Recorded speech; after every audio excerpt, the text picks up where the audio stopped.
Bienvenue dans le débat de France 24. On s'attendait à une formalité vue de l'étranger, c'est dire le choc qui nous saisit à l'annonce des résultats. Contre toute attente, les Colombiens ont donc voté non. Non à l'accord de paix signé entre leur gouvernement et la guérilla marxiste, les FARC. Non à cette solution négociée pour mettre un terme à l'un des plus vieux conflits de la planète, 52 ans de lutte armée. Non, mais à une infime majorité qui laisse du coup sans voix une bonne moitié du pays. Résumé en images d'Axel May. Sans doute le chef suprême de la guérilla colombienne avait-il sorti ce cigare cubain pour fêter la victoire du oui que prédisaient les sondages. En présence d'autres commandants des FARC, Rodrigo Londoño, de son nom de guerre Timochenko, prend rapidement la parole après la victoire du non au référendum. Les FARC maintiennent leur volonté de paix et réitèrent leur disposition à utiliser seulement la parole comme arme de construction vers le futur.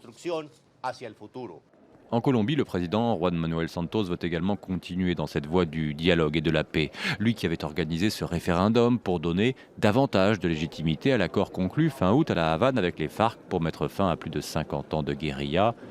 Et le président Santos se retrouve donc au lieu du oui attendu avec une victoire du non. En tant que chef de l'État, je suis le garant de la stabilité de la nation et cette décision démocratique ne va pas affecter cette stabilité et je vais la garantir. Le cessez-le-feu définitif et bilatéral est en vigueur et restera en vigueur. Pour tenter d'éviter une crise politique supplémentaire, le président Santos a convoqué pour ce lundi les forces politiques du pays, en particulier les opposants. Et justement, dans le camp du non, où l'on dénonce l'impunité dont bénéficieraient les FARC avec cet accord, l'ancien président Álvaro Uribe assure vouloir contribuer à un grand pacte national. Il nous semble fondamental qu'au nom de la paix, ne soient pas mises en danger les valeurs qui la rendent possible. Et Uribe l'a répété, oui à un accord de paix, mais à condition de le modifier. Et victoire finale pour le non, donc avec 50,21% des voix. C'est dire l'étroitesse du score. À mes côtés pour en parler, Jean-Christophe Rampal, spécialiste de l'Amérique latine. Bonjour, merci d'être avec nous. Également avec nous, Olga Luisa González. Vous êtes chercheuse associée à l'Université à Paris Diderot et spécialiste de la Colombie. Et avec nous, enfin, Roméo Langlois, grand reporter à France 24. Bonjour Roméo, vous avez été notre correspondant en Colombie. Vous avez été capturé par les FARC durant un mois, c'était en 2012. Vous en avez témoigné dans ce livre, Jungle Blues, qui est paru aux éditions Don Quichotte. Je rappelle également que le reportage que vous avez tourné juste avant votre capture s'intitulait « Colombie à balles réelles », reportage pour lequel vous avez été honoré du prix Albert Londres. C'est la plus haute distinction dans le milieu. Également avec nous, depuis Mexico, Gaspard Estrada, vous êtes directeur exécutif de l'OPALC, c'est l'Observatoire politique de l'Amérique latine et des Caraïbes. Gaspard Estrada, justement, vous rentrez tout juste de Bogota, où vous vous trouviez au moment du référendum. Quelles sont les réactions à cette victoire du non ? C'est véritablement une vraie surprise parce que, y compris pour les leaders politiques qui défendaient le non au référendum, ce résultat n'était pas prévu. J'ai eu l'occasion de rencontrer un de ces leaders samedi matin et il s'attendait à une défaite du non. Il voulait plutôt marquer politiquement le chemin d'une éventuelle candidature d'un des leaders du Centro Democrático pour les élections de 2018. Et aujourd'hui, il se retrouve avec cette victoire extrêmement étriquée, mais une victoire tout de même du non, et ce qui place l'ancien président Álvaro Uribe dans le centre de ce jeu politique qui s'annonce très compliqué aujourd'hui en Colombie. Olga Luisa González, c'est une surprise, on ne s'y attendait pas du tout, en tout cas au vu des sondages qui donnaient 55 à presque 70% en faveur du oui. On a mal mesuré l'état de l'opinion. Certainement, on a mal mesuré l'état de l'opinion. Enfin, il faut savoir que les sondages en Colombie sont pratiqués surtout sur les personnes par téléphone et sur les personnes qui ont une ligne fixe. Or, il y a beaucoup de Colombiens qui n'ont pas une ligne fixe. Plus de la moitié de la population n'a pas une ligne fixe. Donc ça a été mal mesuré. Et par ailleurs, on parle du vote honteux. Les gens n'allaient pas exprimer un non à la paix. C'est mal vu. Donc il y a eu un non dissimulé dans les réponses. Jean-Christophe Rampal, il y a peut-être eu aussi une volonté de l'étranger de vouloir à tout prix le oui l'emporter. On pouvait le prédire, ça, en Colombie ? Non, je ne pense pas que ce soit ce point-là. Ce qui est important, c'est que vous abordez effectivement sur les biais qu'il y a eu sur les sondages. Quand on regarde par exemple les résultats de Bogota, Bogota a voté majoritairement, la ville, j'entends, pour le oui. Il y a d'autres grandes villes qui ont voté pour le oui. Et Je pense que l'opinion étrangère n'était pas forcément le facteur principal de décision pour les Colombiens. Non à la paix ou non à cet accord? Alors, en tout cas, officiellement, c'est un non à certaines modalités de cet accord. Mais en tout cas, je ne pense pas que, objectivement, ce soit un non à la paix. C'est plutôt les conditions dans lesquelles l'accord a été négocié, en tout cas, notamment sur la partie, je dirais, qui est liée aux violences qui ont été commises. C'est le point qui est mis en avant. Et puis, probablement, quand on écoutait la radio ce matin ou qu'on lisait la presse, on s'apercevait qu'il y a peut-être eu des réactions des FARC, notamment d'excuses qui sont peut-être arrivées un peu tardivement. En tout cas, les analystes le disent. Et aussi des maladresses qui ont été commises par certains leaders des FARC quand on les interrogeait sur est-ce qu'ils allaient faire des excuses ou pas. Il y a eu, Roméo, des maladresses dans cette campagne. On n'a, d'une certaine manière, pas fait tout ce qu'on aurait dû faire pour promouvoir la paix. Dans la promotion, oui, certainement. Après, je crois que quand même l'accord de paix tel qu'il a été signé, peu de temps avant le référendum, c'est le résultat de 4 ans de travail, un travail très très important, très impressionnant, qui a vu pour la première fois dans l'histoire colombienne face à face les hommes qui se tiraient dessus dans la jungle, à savoir des militaires, des guérilleros, des hommes du gouvernement, un ancien chef de la police, et auxquels ont été associés un grand nombre d'organisations de la société civile, de représentants de nombreux secteurs. Donc ça, c'était, cela dit, très très important. Et d'ailleurs, au niveau international, l'ONU, l'Organisation des États-Unis, des États américains, Amnesty International, enfin un grand nombre d'organisations internationales, gouvernementales ou non, avaient accompagné ces négociations et avaient considéré qu'elles représentaient vraiment une grande avancée dans le cas colombien et pas seulement. Et certains même disaient qu'elles pourraient être à terme un exemple pour un certain nombre de pays en guerre. Cela dit, dans l'explication, dans la pédagogie, là, il est certain que c'est là que le bas a blessé en grande partie. D'une part, le gouvernement et les FARC n'ont peut-être pas été capables d'expliquer à l'opinion publique, notamment l'opinion urbaine qui connaît très peu le conflit colombien, quels étaient vraiment en quoi il s'agissait pour de nombreuses personnes d'une opportunité historique. Et je crois également que la candidature et la campagne extrêmement active de l'ancien président Álvaro Uribe, qui a su jouer sur les peurs des Colombiens, notamment d'une classe moyenne paupérisée, ont joué un rôle très très important. Enfin, juste pour finir, ce qui n'a pas été dit, c'est qu'aussi il y a une abstention considérable de 62%.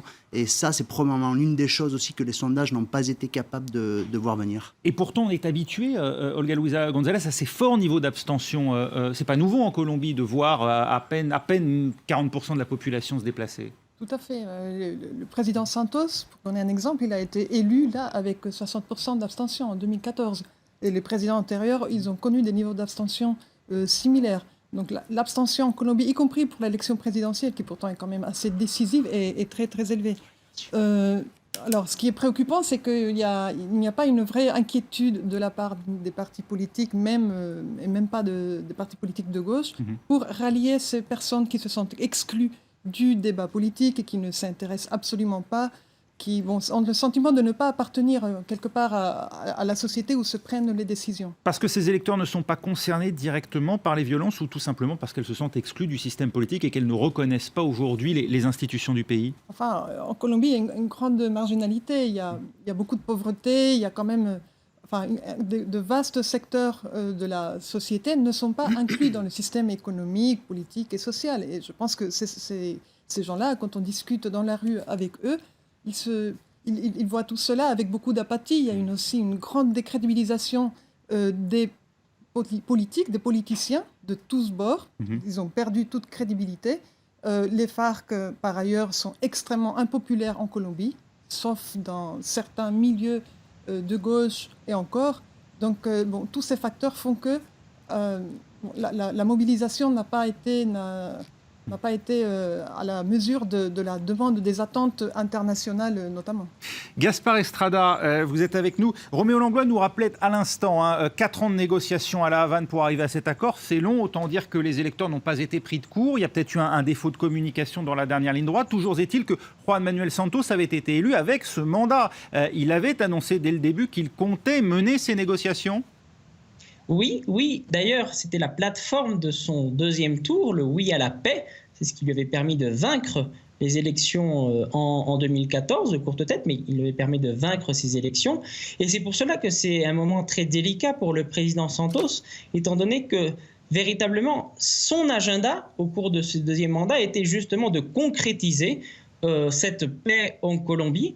Et aujourd'hui, on voit bien que le président est donc condamné à poursuivre ces négociations, justement, pour pouvoir obtenir cette paix, aussi pour pouvoir maintenir une certaine homogénéité au sein de sa coalition au gouvernement, parce que le président Juan Manuel Santos a derrière lui une coalition qui est importante, mais qui aussi a des intérêts divers, d'autant plus dans la perspective des élections présidentielles de 2018, qu'il ne faut pas perdre, disons oublier. Et aujourd'hui, le président doit maintenir justement ce cap de concert avec les FARC, mais la question va être de savoir quelle sera la marge de manœuvre qu'il obtiendra de l'ancien président Uribe dans ses exigences de modification justement de cet accord de paix pour aboutir in fine à cet accord. Et je pense qu'aujourd'hui, il faut qu'il y ait beaucoup de responsabilités tant du président Santos, des FARC, mais aussi de l'ancien président Uribe pour pouvoir arriver à un consensus. Jean-Christophe Rampal, c'est le jeu politique intérieur dorénavant qui va décider de l'avenir du processus de paix avec les FARC ? En tout cas, il est clair qu'effectivement, on a dans la perspective les élections présidentielles, que le président Uribe a son mouvement politique qui s'appelle Centro Democrático, il veut mettre en avant.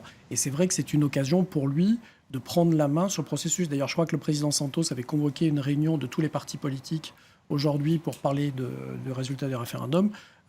L'ouribisme, comme on dit, n'a pas participé à cette réunion, sauf erreur. Donc effectivement, pour lui, c'est une carte à jouer. Par contre, pour ce qui est de la renégociation, ça va être un élément qui va être difficile. On sait que quand dans une négociation, on a obtenu des choses, c'est très difficile d'obtenir moins que ce qu'on a déjà obtenu. Donc là aussi, la négociation va sans doute pas être très simple. Mais quoi qu'il... Oui. Si vous permettez, j'ai un avis un tout petit peu différent. Moi, je pense que la négociation telle qu'elle a été menée, elle ne va pas être mise en cause, disons, dans ses aspects les plus globaux, sauf sur un aspect qui est celui qui gênait terriblement les uribistes, enfin Uribe et tout le camp du nom, à savoir la réintégration politique des FARC. Et je pense que c'est ça, en fait, l'enjeu de ce référendum. Le référendum a été voté pour dire non à une issue politique aux FARC. Les FARC ne pourront plus, comme ils avaient l'intention de le faire, former un parti politique, comme c'était prévu dans les accords, avoir 10 places au Congrès pendant 2 ans pour commencer à être incorporés à la vie politique. C'est ça qui va changer. Les FARC ne pourront pas être une force politique. Et ça c'est l'expérience qui va rappeler quelque chose qui s'est déjà produit en Colombie dans les années 80. Les FARC avaient déjà négocié dans le passé à plusieurs occasions. Et dans les milieu des années 80, ils avaient essayé de créer un parti politique, l'Union patriotique.